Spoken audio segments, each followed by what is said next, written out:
अस्सलाम वालेकुम dear students. हर हरकियात यानी थर्मोडायनामिक्स इस चैप्टर का आज अपना 5वां लेक्चर है। आज के इस लेक्चर में हमारा पहला जो टॉपिक है वो है हर हरकियाती तवाज़ुन। हर हरकियाती तवाज़ुन को इंग्लिश में कहते हैं थर्मोडायनामिक इक्विलिब्रियम। आप लोग देखिए, हर हरकियाती तवाज़ुन या थर्मोडायनामिक इक्विलिब्रियम का मतलब होता है कि अगर कोई हर हरकियाती निज़ाम है, वो निज़ाम ऐसी हालत में होना चाहिए जिसके अंदर मेकानिकी तवाज़ुन हो, हरारती तवाज़ुन हो और कीमियाई तवाज़ुन भी हो। यानी मेकानिकी, कीमियाई और हरारती तीन तरह के तवाज़ुन अगर उसमें होंगे तो हम ये कहेंगे कि वो जो निज़ाम है वो हर हरकियाती तवाज़ुन में है। ओके। कीमियाई तवाज़ुन को हम इंग्लिश में कहेंगे केमिकल इक्विलिब्रियम, मेकानिकी तवाज़ुन यानी मैकेनिकल इक्विलिब्रियम और हरारती तवाज़ुन यानी थर्मल इक्विलिब्रियम। तो अगर किसी निज़ाम में मैकेनिकल इक्विलिब्रियम, उसके अलावा थर्मल इक्विलिब्रियम और उसके अलावा केमिकल इक्विलिब्रियम, ये तीनों हों तो उस हालत को हम कहते हैं उस हालत को हम कहते हैं हर हरकियाती तवाज़ुन या थर्मोडायनामिक इक्विलिब्रियम।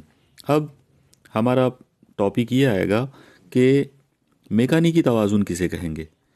तो मेकानिकी तवाज़ुन या मैकेनिकल इक्विलिब्रियम, इसका मतलब ये होता है कि अगर कोई हर हरकियाती निज़ाम मान लो ऐसा हो जिसके अंदर जितनी भी अनबैलेंस्ड फोर्सेस हैं, यानी गैर तवाज़ुनी जितनी भी कुव्वतें हैं, वो सब अगर वो सब के सब मुस्तकिल हो जाते हैं, या यूँ समझ लो आप कि अगर किसी हर हरकियाती निज़ाम में दबाव मुस्तकिल हो जाता है, यानी वक्त की मुनासिबत से दबाव जो है वो तब्दील नहीं होता है, तो उसे हम मेकानिकी तवाज़ुन कहते हैं। ओके, तो ये कंसेप्ट था मेकानिकी तवाज़ुन का।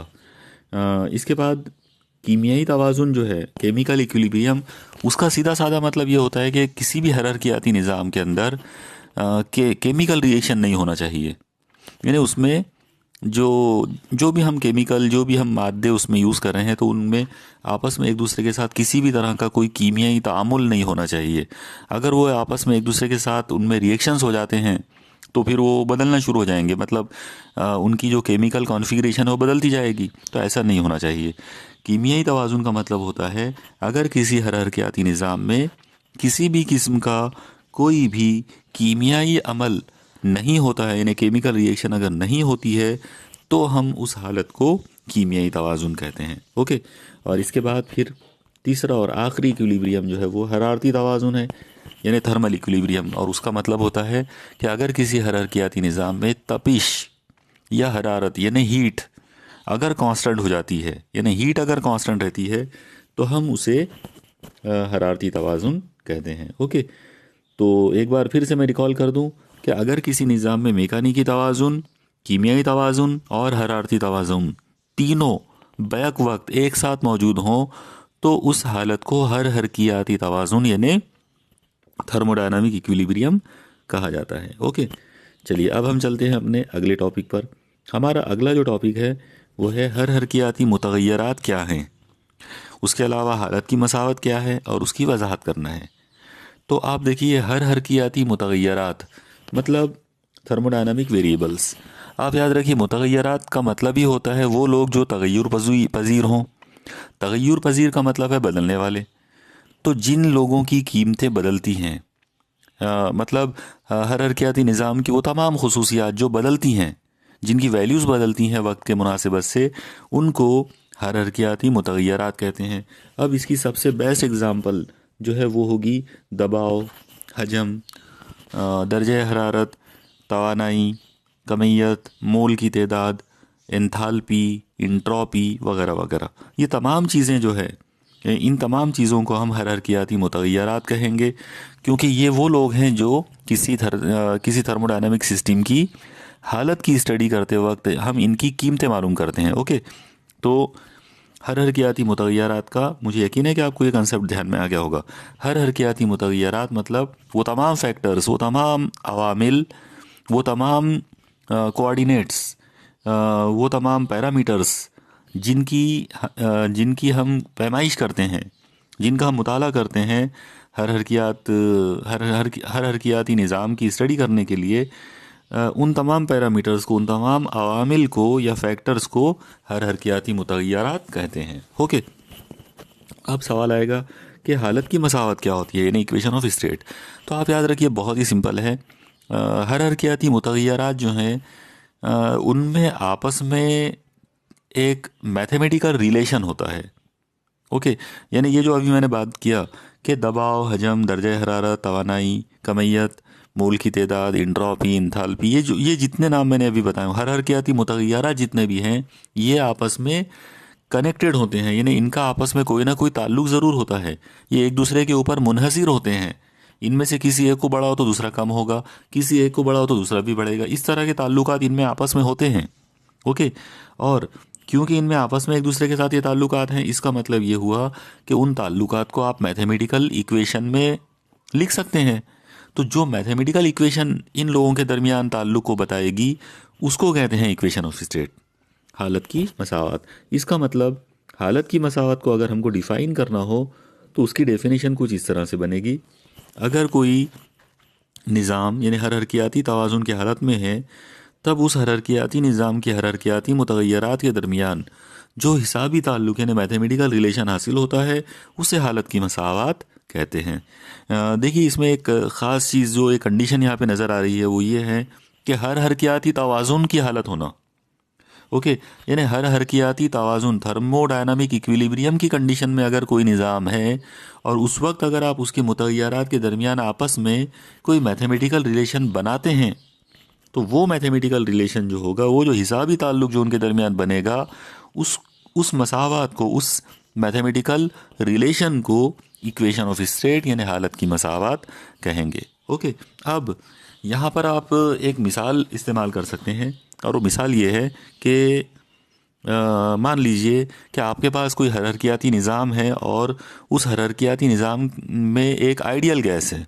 ओके, अगर उसमें आइडियल गैस हो तो आइडियल गैस की जो मसावत है, वो मसावत जो है उसको हम हालत की मसावत कहेंगे। आइडियल गैस इक्वेशन इस तरह से होती है, आपको पता है PV is equal to nRT। यहाँ पर P का मतलब है प्रेशर यानी दबाव, V का मतलब है वॉल्यूम यानी हजम, N का मतलब है नंबर ऑफ मोल्स, R का मतलब है आलमी गैस मुस्तकिल यानी यूनिवर्सल गैस कांस्टेंट, और कैपिटल T का मतलब है मुतलक दर्जे हरारत। ओके, तो ये जो मसावत जो मैंने अभी आपको बताया PV is equal to nRT, ये एक्चुअली यहाँ पर हालत की मसावत होगी। अब यहाँ पर आप एक और चीज़ ध्यान में रखिए कि अगर मान लो आपने इस इक्वेशन ऑफ स्टेट में मान लो कि आप टेम्परेचर को कांस्टेंट रख देते हैं और प्रेशर और वॉल्यूम को आपस में एक दूसरे के साथ उनकी अलग अलग वैल्यूज़ जो हैं, उन वैल्यूज़ के दरमियान आप एक ग्राफ अगर प्लॉट करते हैं, प्रेशर और वॉल्यूम के दरमियान यानी दबाव और हजम के दरमियान, और कंडीशन क्या है, दर्जा हरारत को मुस्तकिल रखना है। ऐसा करके जब आप कोई ग्राफ प्लॉट करेंगे, कोई तरसीम अगर आप बनाएंगे, तो उस तरसीम को PV डायग्राम यानी दबाव हजम खाका कहते हैं। ओके, आप देखिए इसकी एक आइडियल जो तस्वीर है वो कुछ इस तरह से हो सकती है। ये जो डायग्राम आप देख रहे हैं, ये एक आइडियल गैस इक्वेशन जो होती है, तो उसको बुनियाद बनाकर किसी आइडियल गैस के लिए मतलब टेम्परेचर को कांस्टेंट रखकर ये बनाई गई है। ओके, यहाँ पर आप देखें कि इस तरसीम में पॉइंट A जो है वो हरकियाती निज़ाम की इब्तदाई हालत है। इब्तदाई हालत में गैस का हजम V1 है और प्रेशर P1 है। कुछ देर बाद वो बदल कर फाइनल हालत में चले जाती है, इंतहाई हालत में, और वो पॉइंट B है, वहाँ पर हजम V2 है और प्रेशर जो है वो P2 है। अब आप इस ग्राफ को देखकर समझ सकते हैं। आप लोग देखिए यहाँ पर P1 जो है, आप देखिए कि P1 Y एक्सिस पर ऊपर है और P2 नीचे है। इसका मतलब P1 बड़ा है और P2 छोटा है। तो और उसी तरीके से अगर आप एक्स महवर पे देखेंगे तो V1 छोटा है और V2 बड़ा है। ठीक है, इसका मतलब ये हुआ कि इब्तदाई हालत में हजम कम है और दबाव ज़्यादा है, और इंतहाई हालत में उल्टा हो गया। इंतहाई हालत के अंदर हजम बढ़ गया है और दबाव कम हो गया है। ओके, तो इस तरह से हजम और दबाव ये एक दूसरे के साथ माकूस तनासुब में नज़र आ रहे हैं अगर टेम्परेचर को कांस्टेंट रखे तो। आप लोगों ने काइनेटिक थ्योरी ऑफ गैसेस में इसी चीज़ को बॉयल्स लॉ यानी बॉयल के कानून के नाम से भी पढ़ा है, तो ये एक्चुअली उसी की मसावात है। ओके, तो ये हो गया यहाँ पर पीवी खाके के ताल्लुक से। अब हम यहाँ एक और चीज़ आप ध्यान में रखिए कि जब हम किसी थर्मोडायनामिक सिस्टम के लिए पीवी खाका जब हम बनाते हैं, पीवी डायग्राम जब हम बनाते हैं, तो जो हमको मुनहनी जो कर्व हमको मिलती है मुस्तकिल टेम्परेचर के लिए, उस कर्व को आइसोथर्म कहा जाता। ओके, उसके लिए इंग्लिश वर्ड आइसोथर्म है। आइसोथर्म को हम उर्दू में हम तपीशी मुनहनी या हम हरारती मुनहनी कह सकते हैं। ओके, लेकिन आप इंग्लिश वर्ड याद रखिए, आइसोथर्म। आइसो का मतलब है एक जैसा, और थर्म का मतलब है टेम्परेचर, मतलब एक जैसे टेम्परेचर के ऊपर हासिल होने वाला curve, the curve which represents constant temperature. Okay, ये है आइसोथर्म की सिंपल सी एक डेफिनेशन। अब तो ये था मामला पीवी डायग्राम का या दबाव हजम खाके का। ठीक है, अब हम यहाँ पर चलते हैं अपने अगले सवाल की तरफ, और वो सवाल ये है कि ये दबाव हजम खाका यानी पीवी डायग्राम क्या होता है, इसकी अलग अलग मिसालें हमको बताना है।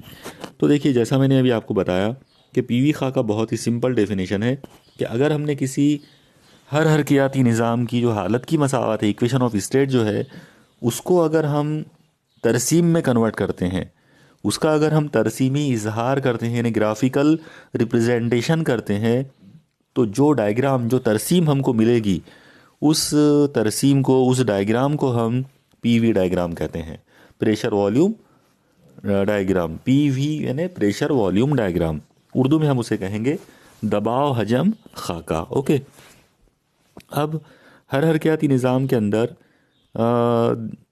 यहाँ पर आप एक चीज़ ध्यान में रखिए कि जब हम पीवी डायग्राम बनाएंगे, तो पीवी डायग्राम बनाते टाइम पर एक ख़ास बात ये होती है कि जो मुनहनी तैयार होती है, जो आइसोथर्म हमको मिलता है, उस आइसोथर्म, उस मुनहनी के नीचे का जो रकबा है यानी एरिया अंडर द कर्व, वो हमेशा उस निज़ाम के ज़रिए किए गए काम के बराबर होता है। ओके, यानी निज़ाम के ज़रिए जो काम किया गया या निज़ाम के ऊपर जो काम किया गया, work done by the system या वर्क ऑन द सिस्टम, यानी निज़ाम के ज़रिए काम किया गया या निज़ाम पर काम किया गया जो है, वो हमेशा एरिया अंडर द कर्व के बराबर होता है। ये सवाल आपसे पूछ सकते हैं कि आइसोथर्म में जो मुनहनी जो होती है, मुनहनी के नीचे का जो रकबा है, एरिया अंडर द कर्व जो होता है, वो किस चीज़ को ज़ाहिर करता है। तो आप लोग याद रखिए, एरिया अंडर द कर्व यानी मुनहनी के नीचे का रकबा हमेशा किए गए काम को ज़ाहिर करेगा। ओके, लेकिन कौन सा काम? वो काम जो निज़ाम ने किया या वो काम जो निज़ाम पर किया गया, दोनों के लिए मुश्तरक रहेगा। ओके, अब हमको यहाँ देखना है कि पीवी डायग्राम की अलग अलग क्या मतलब शक्लें हो सकती हैं। तो यहाँ पर जस्ट आप लोगों को समझाने के लिए, नहीं, इस वजाहत को मुकम्मल करने के लिए 4 डायग्राम्स जो हैं वो मैंने बनाए हैं। इनमें से हम पहले डायग्राम पर यानी जो पॉइंट ए है, पहले हम इस पर गौर करते हैं। आप देखिए, ये डायग्राम जो आपके सामने नज़र आ रही है, ये एक इस पीवी डायग्राम के अंदर एक निज़ाम है जो पॉइंट 1 से पॉइंट 2 की तरफ जा रहा है। ओके, आप देखिए यहाँ पर इस जगह पर आपको ये एक एरो नज़र आ रहा है। तो ये जो एरो है एक्चुअली ये डायरेक्शन बता रहा है कि हायरार्कियाती निज़ाम पॉइंट ए से पॉइंट 1 से पॉइंट 2 की तरफ जा रहा है। अब पॉइंट 1 क्या चीज़ है? तो पॉइंट 1 है प्रेशर P1 और वॉल्यूम V1। ओके, और पॉइंट 2 क्या है? इंतहाई हालत क्या है? प्रेशर P2 और वॉल्यूम V2। अब जैसा कि आप देख रहे हैं कि नंबर 1 हालत में प्रेशर ज़्यादा है और नंबर 2 हालत में प्रेशर कम है। उसी तरह से नंबर 1 हालत में प्रेशर वॉल्यूम जो है वो ज़्यादा है, कम है, और नंबर 2 हालत में वॉल्यूम बढ़ गया है। तो इसका मतलब ये हुआ कि ये जो पर्टिकुलर, ये जो हर हरकियाती निज़ाम का जो भी अमल इसके अंदर हो रहा है, उस अमल के दौरान दबाव तो कम हो रहा है लेकिन हजम बढ़ रहा है। और जब हजम बढ़ता है तो किया गया काम जो है वो हमेशा पॉजिटिव होता है। तो इसलिए यहाँ पर हम इस तरह से बोलेंगे कि वर्क जो है, काम, वो एरिया अंडर द कर्व है, और उसकी कीमत क्या होगी वर्क की? वो होगी integration from V1 to V2 PdV, और dV पॉजिटिव है क्योंकि वॉल्यूम बढ़ा। वॉल्यूम के बढ़ने की वजह से ये पूरा का पूरा जो इंटीग्रल है वो पॉजिटिव आएगा, मतलब वर्क डन जो है वो पॉजिटिव आएगा। ओके, तो ये चीज़ आप ध्यान में रखिए कि अगर मान लो किसी हरकियाती निज़ाम में कोई ऐसी चीज़ हो रही है, कोई ऐसी तब्दीली हो रही है जिसके अंदर हजम बढ़ता है, तो हम ये कहेंगे कि हजम के बढ़ने की वजह से काम जो है वो पॉजिटिव होगा। ओके ओके, इसका मतलब ये भी है कि ये वो काम है जो निज़ाम ने किया, work done by the system. Okay, किस पर किया? माहौल पर। यानी यहाँ पर सीधा सीधा आप कंसेप्ट याद रखिए कि जब किसी निज़ाम का हजम बढ़ता है तो इसका मतलब ये हुआ कि वो काम करता है माहौल के ऊपर। ठीक है, तो ये पॉजिटिव वर्क होता है, यानी मुस्बित काम। आइए अब दूसरी तस्वीर देखते हैं। आप देखिए इस पीवी डायग्राम के अंदर नंबर 1 हालत में प्रेशर P1 है और वॉल्यूम V1, और नंबर 2 हालत में प्रेशर P2 है और वॉल्यूम V2 है। और जो एरो है आप देखिए यहाँ पर आपको ये वाला एरो दिया गया। ये एरो बता रहा है कि इस निज़ाम की पहले वाली हालत नंबर 1 है और बाद वाली हालत नंबर 2 है। ओके, अब पहले वाली हालत में प्रेशर P1 है जो कि कम है और वॉल्यूम V1 है जो कि ज़्यादा है, यानी हजम ज़्यादा है। और सेकंड वाली कंडीशन में क्या है? इंतहाई हालत में प्रेशर P2 है जो कि ज़्यादा है लेकिन वॉल्यूम V2 है जो कि कम हो गया। इसका मतलब ये हुआ कि ये एक ऐसा हरकियाती अमल बता रहा है, ये तरसीम, जिसमें हजम कम हुआ, मतलब गैस जो है वो कॉम्प्रेस हो गई, वो सुकड़ गई। और जब गैस सुकड़ जाती है तो इसका मतलब ये होता है कि माहौल जो है वो काम करता है निज़ाम पर, यानी ये वो काम होगा जो निज़ाम पर किया गया माहौल के ज़रिए। ऐसे काम को हम निगेटिव वर्क कहेंगे, मतलब मनफी काम। तो यहाँ पर इस जगह पर आप देखिए कि वर्क डन जो है वो होगा एरिया अंडर द कर्व, और उसकी कीमत होगी इंटीग्रल V1 से V2 तक PdV, लेकिन dV निगेटिव है। ओके, dV क्यों निगेटिव है? क्योंकि V2 माइनस V1, आप देखिए V2 जो है, V2 माइनस V1 की जो कीमत आएगी तो वो जो कीमत है वो कीमत निगेटिव हो जाएगी, क्योंकि V2 छोटा है और V1 बड़ा है। तो V2 माइनस V1 जो है वो निगेटिव आएगा, इसलिए वर्क डन निगेटिव आएगा। ओके, तो ये निगेटिव वर्क डन हो गया। इसके बाद हम लोग तीसरी पॉसिबिलिटी को देखते हैं। अब देखिए तीसरी पॉसिबिलिटी आपके सामने जो नज़र आ रही है वो ये है, इस मरतबा जो ग्राफ आप देख रहे हैं वो एक लीनियर ग्राफ है, पैरेलल टू एक्स एक्सिस। यानी एक हरकियाती निज़ाम है जो नंबर 1 से नंबर 2 तक गया। नंबर 1 पर उसका प्रेशर P है और वॉल्यूम V1 है, और नंबर 2 पर भी उसका प्रेशर P है और वॉल्यूम V2 है, मतलब प्रेशर कांस्टेंट रहा। यानी प्रेशर जो है, दबाव जो है, वो इस निज़ाम का दबाव चेंज ही नहीं हुआ। जब दबाव चेंज नहीं हुआ इसका मतलब सिर्फ हजम बदला है। और हजम कैसे बदला? पहले हजम V1 था जो कि कम है, बाद में हजम V2 हो गया जो कि ज़्यादा है, मतलब हजम बढ़ गया है। हजम बढ़ा है मतलब गैस फैल गई है, इन्हें उसका एक्सपांशन हुआ, और जब गैस का एक्सपांशन होता है तो वर्क पॉजिटिव होता है। इसका मतलब इस पर्टिकुलर केस के अंदर हम ये बोलेंगे कि वर्क डन जो है, work done by the system is equal to area under the curve is equal to P। और क्योंकि इस मरतबा प्रेशर कांस्टेंट है तो हम यहाँ पर वॉल्यूम की जो वैल्यू लेंगे वो V2 माइनस V1 लेंगे और वो पॉजिटिव आएगी, इसलिए पूरा वर्क डन पॉजिटिव होगा। ओके, मुस्बित काम किया गया इसमें। और अब आखिरी केस देख लो। आखिरी जो केस है इसमें एक हरकियाती निज़ाम है जो नंबर 1 हालत से नंबर 2 हालत में जा रहा है। अब इसमें आप एक चीज़ देखिए कि नंबर 1 हालत में उसका प्रेशर P है और वॉल्यूम V1 है जो कि काफ़ी बड़ा है। ओके, बड़ी कीमत है उसकी। और बाद में यह हरकियाती निज़ाम चेंज होकर नंबर 2 हालत में आया जहाँ पर प्रेशर P है लेकिन वॉल्यूम V2 है और V2 छोटा है। ओके, V2 की कीमत V1 से छोटी है। इसका मतलब जब आप इसका वर्क डन निकालोगे तो इसका वर्क डन आएगा P V2 माइनस V1, और V2 छोटा है और V1 बड़ा है, आंसर निगेटिव आना चाहिए। इसलिए इस पर्टिकुलर केस में वर्क डन जो है वो निगेटिव आएगा। इसका मतलब होगा कि ये इस पर्टिकुलर केस में, मतलब ये जो फिगर D जो हमारे को जो दिख रही है, इस हालत में एक ऐसा निज़ाम हमको दिखाया गया जो जिसके अंदर हजम जो है वो कम हुआ, मतलब गैस वो जो सिस्टम है वो सुकड़ गई है, कॉम्प्रेशन हुआ उसका, और इसीलिए उसका जो वर्क डन है वो निगेटिव आया है। ओके, तो ये था पीवी डायग्राम का इस्तेमाल। अब हम एक और टॉपिक की तरफ चलते हैं, और वो टॉपिक ये है कि हरकियाती अमल क्या होता है हर हरकियाती अमल के दौरान जो काम किया जाता है तो वो काम जो है उसकी क्या नोयत होती है, उस काम की हमको वजाहत करना है। ओके, तो सबसे पहले तो आप देखिए कि हर हरकियाती अमल यानी थर्मोडायनामिक प्रोसेस जो है एक्चुअली ये एक ऐसा तरीका कार, एक ऐसा प्रोसीजर होता है जिसके अंदर हर हरकियाती निज़ाम अपनी इब्तदाई हालत से निकलकर इंतहाई हालत को पहुंच जाता है। ओके, इब्तदाई हालत से निकलकर इंतहाई हालत को पहुंच जाता है। और ये जो तब्दीली जो होती है, इस तब्दीली के अंदर सबसे अहम रोल तपिश का होता है। अ, अगर ये तब्दीली के दौरान मान लो कि तपिश जो है वो निज़ाम में दाखिल हो रही है, यानी निज़ाम जो है वो तपिश को अगर जज़्ब कर रहा है, तो हम ये कहेंगे कि वो तपिश जो है, वो जो हीट है वो पॉजिटिव है।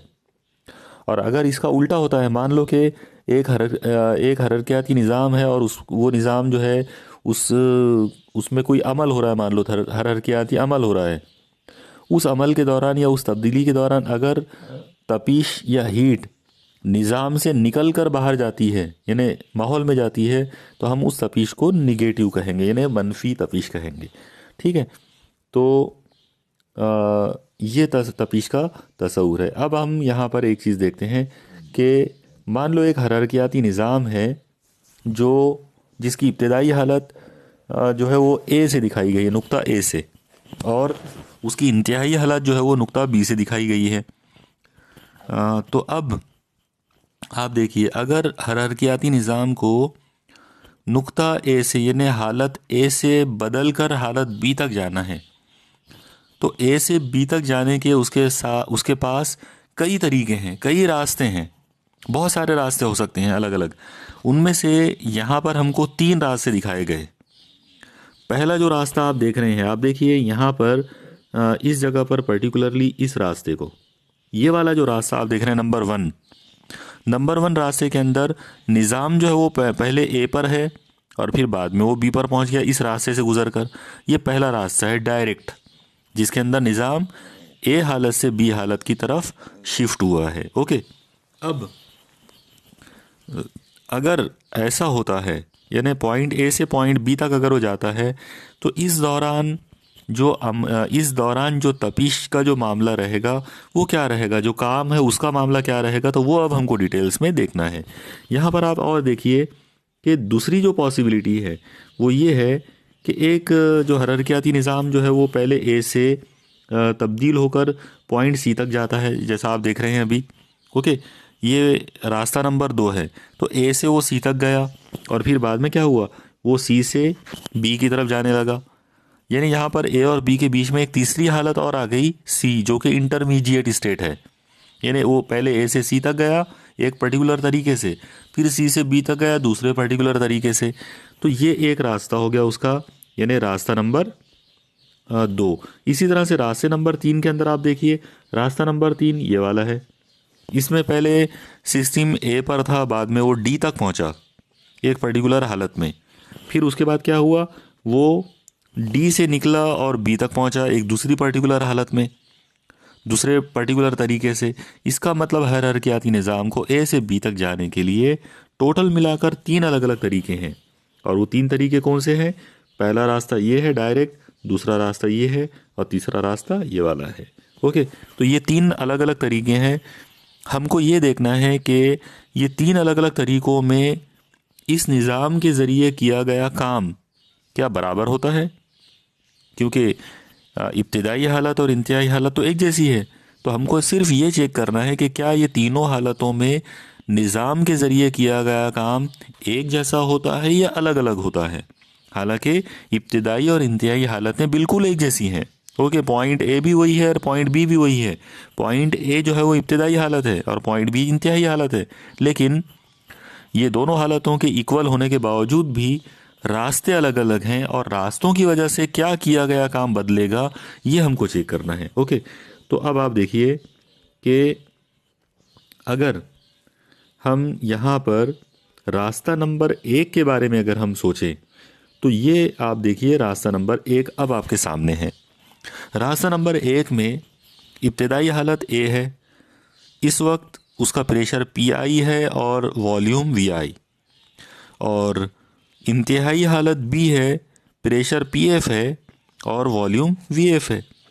जैसा आप देख रहे हैं, हजम पहले कम था, VI जो वो काफ़ी कम है, और बाद में हजम जो है वो बहुत बढ़ गया है। प्रेशर पहले बहुत ज़्यादा था, बाद में प्रेशर डाउन हो गया है। तो यहाँ एक ख़ास बात यह है कि हजम बढ़ गया है, इसका मतलब किया गया काम पॉजिटिव होगा। ओके, अब सवाल ये आएगा कि वो पॉजिटिव वर्क जो होगा वो कितना होगा। तो उसकी वैल्यू होगी एरिया अंडर द कर्व। यानी इस तरसीम में ये जो शेडेड रीजन आप देखिए, ये वाला इलाका, ये जो शेडेड रीजन जो आप देख रहे हैं, ये शेडेड रीजन का जो एरिया है वो किया गया काम होगा। ओके, आप इसको अपने जहन में रखिए कि ये किया गया काम एरिया अंडर द कर्व होगा और ये पॉजिटिव वर्क होगा। ओके, चलिए अब हम चलते हैं अगली पॉसिबिलिटी की तरफ। अगली पॉसिबिलिटी जो है वो ये वाली है, यानी रास्ता नंबर 2। अब आप देखिए, ये रास्ता नंबर 2 आपके सामने अब आ गया। रास्ता नंबर 2 के अंदर ये निज़ाम जो है वो पॉइंट ए से शुरू हुआ, पॉइंट सी तक गया।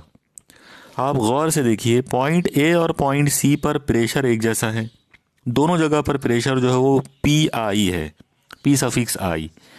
इसका मतलब ये हुआ कि जब कोई निज़ाम ए से सी तक जाएगा तो उसका दबाव नहीं बदलेगा, उसका दबाव कांस्टेंट रहेगा, लेकिन हजम बढ़ेगा। हजम पहले पॉइंट ए पर हजम VI है और पॉइंट सी पर हजम VF है। इसका मतलब ए से सी तक जाने के दौरान हजम में इजाफा हुआ। हजम में इजाफा हुआ मतलब पॉजिटिव वर्क हुआ। ओके, इस दौरान पॉजिटिव वर्क होगा। ओके, इसके बाद पॉइंट सी के आगे क्या हुआ, पॉइंट सी से फिर ये निज़ाम बी तक पहुंचा। जब ये निज़ाम पॉइंट सी से बी तक पहुंचेगा तो उसका वॉल्यूम जो है वो VF रहेगा, पॉइंट सी पर भी और पॉइंट बी पर भी। यानी हजम में तब्दीली नहीं होगी, लेकिन दबाव में कमी आएगी। पहले दबाव PI था जो कि काफ़ी ज़्यादा था, बाद में दबाव PF हो गया जो कि काफ़ी कम है। मतलब C से B तक जाने में प्रेशर डाउन होता है, वॉल्यूम कांस्टेंट रहता लेकिन प्रेशर डाउन होगा। ओके, तो अब आप एक चीज़ देखिए कि जब ये निज़ाम पॉइंट A से B तक C से होते हुए जब गुजरेगा, यानी पहले पॉइंट A से C तक फिर C से B तक जाएगा, तो इस निज़ाम के ज़रिए जो किया गया काम है वो काम एरिया अंडर द कर्व के बराबर होगा। तो ये जो आपको शेडेड रीजन, ये जो शेडेड रीजन जो आपको दिख रहा है, ये शेडेड रीजन किया गया काम के बराबर होगा। ओके, और अगर आप अंदाज़ा लगा लिए होंगे आपने कि ये पहले वाले रास्ते में जो काम किया गया था उसके मुकाबले में ये काफ़ी ज़्यादा है। ओके, यानी इस मर्तबा काम बहुत ज़्यादा हुआ है, बड़े पैमाने पर यह काम हुआ है, तो ये काम की वैल्यू ज़्यादा होगी पहले वाले काम के मुकाबले में। ओके, आइए अब हम तीसरी हालत पे भी गौर करते हैं। देखिए, तीसरा रास्ता कुछ इस तरह से था। तीसरा जो रास्ता है वो आप देखिए कि पहले निज़ाम पॉइंट ए पर है जहाँ प्रेशर PI है और वॉल्यूम VI। फिर ये निज़ाम ए से पहले पॉइंट D तक जाता है। यहाँ पर आप याद रखिए कि ये वाला जो नुक्ता है ये पॉइंट D है। ये जिस जगह पे मैंने अभी एरो बताया हूँ तो ये नुक्ता D है। ओके, इंटरमीडिएट हालत। तो A से D तक जाता है, पॉइंट D पर प्रेशर PF हो जाता है और वॉल्यूम VI है। अब आप देखो, A से लेकर D तक बिल्कुल वॉल्यूम में तब्दीली नहीं हुई, हजम बिल्कुल एक जैसा रहा, प्रेशर डाउन हुआ है लेकिन हजम एक जैसा रहा।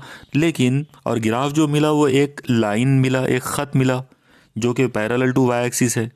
अब आप गौर करो, इस ख़त के नीचे का अगर आप एरिया बनाएंगे तो कुछ भी नहीं है, इसका मतलब कोई वर्क नहीं हुआ, इस दौरान कोई काम नहीं हुआ है। ओके, अब आप गौर करो, इसके बाद क्या हुआ, पॉइंट D से निकलने के बाद, ओके, पॉइंट D से निकलने के बाद ये निज़ाम पॉइंट B तक पहुंचा।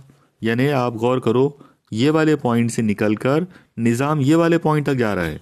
तो इस दौरान क्या हुआ, इस दौरान हजम जो है पहले VI था, बाद में हजम VF हो गया, और क्योंकि हजम VF काफ़ी बड़ा है VI के मुकाबले में, इसका मतलब पॉजिटिव वर्क हुआ। ओके, तो आप गौर करो कि इस मर्तबा यानी ये जो रास्ता नंबर 3 जो है, इस रास्ता नंबर 3 में पहले निज़ाम A से D तक जाता है, फिर D से B तक जाता है। इस पूरे ओवरऑल तब्दीली में, इस ओवरऑल अमल के दौरान इस निज़ाम के ज़रिए जो किया गया काम है वो पॉजिटिव होगा और उसकी कीमत होगी एरिया अंडर द कर्व। और एरिया अंडर द कर्व कितना है, तो एरिया अंडर द कर्व, ये शेडेड रीजन आप देखिए, ये जो शेडेड एरिया दिख रहा है जहाँ पे अभी मैंने एरो बताया हूँ, ये शेडेड एरिया जो है ये बताएगा, ये वर्क डन को जाहिर करेगा। और अब आप अगर मुकाबला करें, अगर आप इसका मवाजना करेंगे पुराने पिछले 3 ग्राफ से, मतलब इससे पहले वाली जो अलग अलग जो हालतें हमने देखे, जैसे आप देखो इस हालत में काम, जो शेडेड एरिया है वो इस हालत में किया गया काम है। इसके बाद इस पर्टिकुलर हालत को आप देखो, इस पर्टिकुलर हालत के अंदर जो शेडेड एरिया है ये यहाँ का काम है। और अब आप इस पर्टिकुलर हालत को देखो, इस पर्टिकुलर हालत में जो शेडेड एरिया है ये किया गया काम है। देख कर ही समझ में आ रहा है कि ये शेडेड एरिया सबसे छोटा है। इसका मतलब इस पर्टिकुलर हालत में सबसे कम काम किया गया। तो क्या चीज़ समझ में आई? एक बहुत ही सिंपल सी बात और बहुत ही इंपॉर्टेंट बात समझ में आई, वो ये है कि जब किसी निज़ाम के ज़रिए कोई काम अगर किया जाता है तो वो काम सिर्फ इब्तदाई हालत और इंतहाई हालत पर डिपेंड नहीं होता है। ओके, सिर्फ, मैंने यहाँ पे वर्ड सिर्फ यूज़ किया हूँ, ओनली। ओके, मतलब किसी भी थर्मोडायनामिकल सिस्टम के अंदर किया गया काम इब्तदाई हालत और इंतहाई हालत के अलावा, यानी इंतहाई हालत और इब्तदाई हालत पर तो डिपेंड होगा, लेकिन सिर्फ उन दोनों पे डिपेंड नहीं होगा, बल्कि वो उस रास्ते पर भी डिपेंड करेगा जिस रास्ते से तब्दीली हो रही है। यानी वो रास्ता भी इम्पोर्टेंट है, उस रास्ते की भी इम्पोर्टेंस है। वो रास्ता कौन सा है, उस रास्ते की बुनियाद पर किया गया काम डिपेंड करेगा। ओके, तो ये थी कहानी पीवी डायग्राम के इस्तेमाल की। और इस मतलब इस पूरे आर्टिकल से एक चीज़ जो हमको समझ में आई वो ये है कि किसी भी हर हरकियाती निज़ाम के ज़रिए किया गया काम हमेशा 2 चीज़ों पर डिपेंड करता है। कौन सी 2 चीज़? नंबर 1 इब्तदाई और इंतहाई हालतें, और नंबर 2 तब्दीली के दौरान लिया गया रास्ता। यानी जिस रास्ते से तब्दीली हुई वो रास्ते पर भी वो डिपेंड करेगा। ओके, ये बहुत ही इंपॉर्टेंट पॉइंट है, इसको आप ज़रूर ध्यान में रखिए। ठीक है, अब हम चलते हैं अपने अगले टॉपिक की तरफ। अगला टॉपिक जो हमारा आज का है वो है कि हर हरकियाती निज़ाम के अंदर जो अमल होता है उस अमल के दौरान तपिश का क्या किरदार होता है। यानी जो हीट है वो क्या रोल, उसका रोल क्या होता है। अब हमको तो पता है कि हर हरकियात जो है उसमें सबसे अहम रोल हीट का ही है। एक्चुअली ये तो साइंस ही, हर थर्मोडायनामिक्स जो है it is the science of heat, बराबर है। तो यहाँ पर तो सबसे अहम किरदार हीट का ही होगा। तो हमको वही देखना है कि हीट का इस मर्तबा क्या अमल होगा, यानी उसका क्या किरदार हो सकता है। ठीक है, तो यहाँ पर हम एक काम करेंगे, हम इस पर्टिकुलर आर्टिकल को 2 अलग अलग हेडिंग्स में पढ़ेंगे। पहला जो हेडिंग हमको देखना है वो है आइसोथर्मल एक्सपांशन ऑफ गैस, यानी गैस का हम तपिश फैलाव। यानी यहाँ पर हम गैस को फैलाएंगे, उसके हजम में इजाफा करेंगे, लेकिन कांस्टेंट टेम्परेचर रखकर, आइसोथर्मल एक्सपांशन ऑफ गैस। देखिए इस पर्टिकुलर आर्टिकल को हम समझते हैं एक बहुत ही इंटरेस्टिंग एक्सपेरिमेंट से। ये एक्सपेरिमेंट आपके सामने दिख रहा है। अब आप देखो इस डायग्राम में, यहाँ पर आप देखिए कि एक सिलेंडर है जिसमें कोई तो भी एक गैस ली गई है जो कि आइडियल गैस है। ओके, इस आइडियल गैस में मतलब इस आइडियल गैस को इसमें रखने के लिए एक पिस्टन लगा दिए। यहाँ पर ये जो चीज़ है ये एक पिस्टन है, और इस पिस्टन के अंदर 2 बातें हैं। नंबर 1 ये मासलेस है, नंबर 2 ये फ्रिक्शनलेस है। मतलब ना तो इसमें कमैयत है, ना तो इसमें वज़न है, और ना ही इसके अंदर कोई रगड़ है। ओके, मतलब ये आइडियल हालत में हम इमेजिन कर रहे हैं। हमको ये यहाँ पे तस्वीर करना है कि जब ये गैस फैलेगी तो बगैर किसी रगड़ के, बगैर किसी रुकावट के, बगैर किसी प्रॉब्लम के पिस्टन ऊपर उठेगा। ओके, ये हमको बताना है। ठीक है, तो अब देखो आप कि जब गैस यहाँ होगी उसका हजम जो है वो VI है, और फिर हमने क्या किया कि इस गैस को बर्नर्स के ज़रिए गर्म करना शुरू किए। लेकिन यहाँ आप एक ख़ास बात याद रखिए कि हमको इसको एकदम सडनली गर्म नहीं करना है, बल्कि हम धीरे धीरे गर्म करेंगे। जब हम इसको धीरे धीरे गर्म करेंगे तो एक मज़ेदार बात यह होगी कि इस गैस का टेम्परेचर तब्दील नहीं होगा। इस पॉइंट को आप अपने दिमाग में रखिए। हालांकि हम इसको बर्नर से, आग से गर्म कर रहे हैं, लेकिन फिर भी इसका जो टेम्परेचर है वो कांस्टेंट है। आप देखिए यहाँ number 300 kelvin. Okay, 300 kelvin temperature constant है इनिशियल स्टेट में भी और फाइनल स्टेट में भी। मतलब हमको ये मानकर चलना है कि हम इस गैस को धीरे धीरे गर्म कर रहे हैं, इतने धीरे धीरे गर्म कर रहे हैं कि गैस गर्म नहीं होगी, गैस का टेम्परेचर नहीं बढ़ेगा। ओके, सवाल ये आएगा कि जब आप उसको गर्म कर रहे हो तो फिर तपिश कहाँ जाएगी? वो जो तपिश आप इस निज़ाम को, इस गैस को दे रहे हो, तो क्या वो गैस गर्म भी नहीं हो रही है, उसका टेम्परेचर में इजाफा भी नहीं हो रहा है, तो फिर वो तपिश का क्या होगा? तो वो तपिश से एक ख़ास बात होगी, और वो ये है कि गैस का हजम बढ़ेगा। उसका जो हजम है वो पहले VI था, अब उसका हजम VF हो जाएगा, मतलब गैस फैल जाएगी। और क्योंकि गैस फैलेगी इसलिए वो पिस्टन को ऊपर उठाएगी। आप लोग देखो, पिस्टन जो है यहाँ से ये ऐसे ऊपर उठना शुरू हो गया, बराबर है, एक पर्टिकुलर ऐसा वो ऊपर की जानिब वो उठ रहा है, हजम का अंदर इजाफा हो रहा है। तो ये वाली जो तब्दीली हो रही है तपिश की वजह से, यहाँ पर तपिश ऐड हुई और तपिश की वजह से काम किया गया। ओके, तपिश के ज़रिए काम किया गया। तो यहाँ आप एक चीज़ ध्यान में रखिए कि जब आप किसी गैस को धीरे धीरे तपिश देते हैं, धीरे धीरे उसको हरारती तवानाई देते हैं, तो वो जो हरारती तवानाई है वो उसमें जज्ब होती जाती है, इसीलिए वो हरारत पॉजिटिव होती है। ओके, और उस पूरी की पूरी हरारत के ज़रिए सिर्फ गैस का एक्सपांशन होता है और वो गैस वर्क डन करती है, मतलब वो काम करती है। क्योंकि वो गैस ने काम किया, उसने पिस्टन को ऊपर उठाया, इसीलिए हम ये कहेंगे कि वो काम जो है वो पॉजिटिव काम है। ओके, तो इस पर्टिकुलर हालत में ना आइसोथर्मल एक्सपांशन के अंदर ये सबसे इंपॉर्टेंट चीज़ है जो अभी आपके सामने लिखी हुई नज़र आ रही है, Q ग्रेटर देन ज़ीरो, मतलब तपिश पॉजिटिव है, हीट पॉजिटिव है, और W ग्रेटर देन ज़ीरो मतलब वर्क डन भी पॉजिटिव है। ओके, तो ये थी इस एक्सपेरिमेंट की पहली बात, यानी तपिश का यहाँ पर एक बहुत ही अहम रोल हमको नज़र आया। ठीक है, अब हम दूसरा रोल देखते हैं। दूसरा जो हमको रोल देखना है वो है sudden uncontrolled expansion of gas, मतलब गैस का अचानक होने वाला बेकाबू फैलाव, अनकंट्रोल्ड सडन एक्सपांशन। ओके, अब ये क्या होगा और कैसे होगा, तो आइए देखते हैं। आप लोग देखिए, इस मर्तबा हम और एक मज़ेदार, एक बहुत ही इंटरेस्टिंग एक्सपेरिमेंट करेंगे। आप लोग देखिए, एक गैस सिलेंडर है आपके सामने जैसा नज़र आ रहा है। इस गैस सिलेंडर के अंदर हमने क्या किया कि यहाँ पर आप देखिए, इस जगह पर ये जो चीज़ आपको नज़र आ रही है, ये एक पार्टीशन है। ये जो आप आड़ी लाइन जो देख रहे हो, तो ये एक पार्टीशन है। इस पार्टीशन के नीचे का हजम VI है और ऊपर का हजम VI डैश है। ओके, नीचे वाले हिस्से को X बोला गया, ऊपर वाले हिस्से को Y बोला गया है। ठीक है, तो जहाँ पर X हिस्सा आपको दिख रहा है, वो उस X हिस्से में एक आइडियल गैस को रख दिए, और जो Y हिस्सा है उसके अंदर वैक्यूम बना दिए, मतलब खला बना दिए वहाँ पर। ठीक है, तो अब आप सोचिए, एक पार्टीशन है, उस पार्टीशन के नीचे आइडियल गैस और उसके ऊपर खला। ओके, अब आप ऐसा इमेजिन करो कि बीच में वो जो पार्टीशन था, उस पार्टीशन को अचानक तोड़ दिए। ओके, तोड़ने के बाद वो कुछ ऐसा नज़र आएगा। देखिए आप, यहाँ पे ये टूटा हुआ नज़र आ रहा है, ये दोनों जगह पर बीच में से उसको तोड़ दिए। तो अचानक अगर वो टूट जाता है तो एकदम से सिंपल सी बात है कि नीचे जो गैस थी वो एकदम से ऊपर वॉल्यूम, ऊपर जो वैक्यूम है, ऊपर जो खला है, वो उस वैक्यूम में फैल जाएगी। मतलब यहाँ पर क्या हुआ कि गैस जो है उसका एक्सपांशन सडनली हो गया, एकदम से फैल गई, एकदम से उसका हजम बढ़ गया।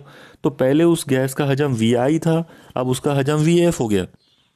मतलब गैस के हजम को हमने चेंज कर दिए, काय के ज़रिए, सडनली, अचानक। लेकिन इस पूरे मामले के अंदर आप देखिए, ना तो बाहर से कोई तपिश अंदर आई, ना अंदर से कोई तपिश बाहर गई, मतलब तपिश का कोई लेन देन नहीं हुआ। जब तपिश का कोई लेन देन नहीं हुआ है, इसका मतलब Q बराबर ज़ीरो होगा। तो यहाँ पर तपिश का मामला क्या है, ज़ीरो। ओके, लेकिन और एक बात देखिए कि क्या इस मर्तबा हजम में इजाफा हुआ है, तो क्या इस मर्तबा कोई काम भी हुआ, तो नहीं हुआ। इसलिए काम नहीं हुआ क्योंकि यहाँ कोई पिस्टन नहीं था, कोई पिस्टन नहीं है, कोई पिस्टन ऊपर नहीं उठा, गैस ने किसी पिस्टन को ऊपर नहीं उठाया। इसका मतलब ये हुआ कि इस मर्तबा गैस के ज़रिए कोई काम नहीं हुआ है। यहाँ पर एक चीज़ और ध्यान में रखिए आप लोग कि इस पर्टिकुलर एक्सपेरिमेंट के दौरान हमने दोनों सिलेंडर को इंसुलेशन के ज़रिए, यहाँ पर आप देखिए, यहाँ पर इस जगह पर ये लिखा है, ये जो चीज़ आप देख रहे हैं इंसुलेशन। ओके, ये दोनों भी इंसुलेशन है, यानी इसको उर्दू में हम हाजिस कहेंगे। हाजिस का मतलब ये होता है कि ये चीज़ की वजह से तपिश जो है ना तो निज़ाम के अंदर जाएगी ना निज़ाम से बाहर जाएगी। ओके, तो तपिश का लेन देन बिल्कुल बंद है, ना सिस्टम के अंदर कोई तपिश आ रही है ना सिस्टम से कोई तपिश बाहर जा रही है, इसीलिए तपिश ज़ीरो रहेगी और साथ ही साथ वर्क डन भी ज़ीरो रहेगा। ओके, तो एक चीज़ यहाँ पे हमको समझ में आई इस पर्टिकुलर एक्सपेरिमेंट से कि अगर किसी हर हरकियाती निज़ाम के अंदर अगर किसी गैस का हजम अचानक बढ़ जाता है तो उसका टेम्परेचर तब्दील नहीं होता, यानी उसको हम आइसोथर्मल सडन एक्सपांशन कहेंगे, अनकंट्रोल्ड एक्सपांशन कहेंगे। और ऐसा जब भी एक्सपांशन होगा तो हीट ना तो ली जाएगी ना दी जाएगी, बल्कि हीट ज़ीरो रहेगी और काम भी ज़ीरो रहेगा। इसकी सबसे बेस्ट एग्जांपल आप याद रखिए, अचानक हमारी गाड़ियों का अगर मान लो टायर फट जाता है तो टायर का फट जाने से एकदम क्या होगा, जैसे ही टायर फटेगा तो उसके अंदर की जो गैस है वो एकदम से बाहर रिलीज होंगी, उसका फ्री एक्सपांशन होगा, उसको फ्री एक्सपांशन कहते हैं। तो फ्री एक्सपांशन होगा, फ्री एक्सपांशन जो है वो आइसोथर्मल एक्सपांशन की एक मिसाल है। इस दौरान ना तो कोई काम होता है ना ही कोई हीट जज्ब होती है ना खारिज होती है। ओके, तो ये था हरारती तवानाई का रोल, यानी हीट एनर्जी और वर्क डन के का रोल किसी हर हरकियाती निज़ाम के अंदर। ओके, तो यहाँ पर हमारा आज का ये जो टॉपिक है ये अब पूरा हो जाता है, कंप्लीट हो जाता है। आज के इस टॉपिक के अंदर हमने बहुत सारी चीज़ें देखे। मुझे उम्मीद है कि आपको ये तमाम चीज़ें जो है वो समझ में आई होंगी। अब हमारा एक बहुत ही इम्पॉर्टेंट टॉपिक जो बचा हुआ है वो है थर्मोडायनामिकल प्रोसेस, मतलब कितने टाइप के हर हरकियाती आमाल किए जा सकते हैं, कौन कौन से प्रोसेसेस हैं जो थर्मोडायनामिक्स में हम कर सकते हैं। तो उन तमाम को हम इंशाल्लाह अगले लेक्चर में कवर करने वाले हैं। तब तक आप स्टडी करते रहिए, कीप स्टडीइंग। अल्लाह हाफिज़।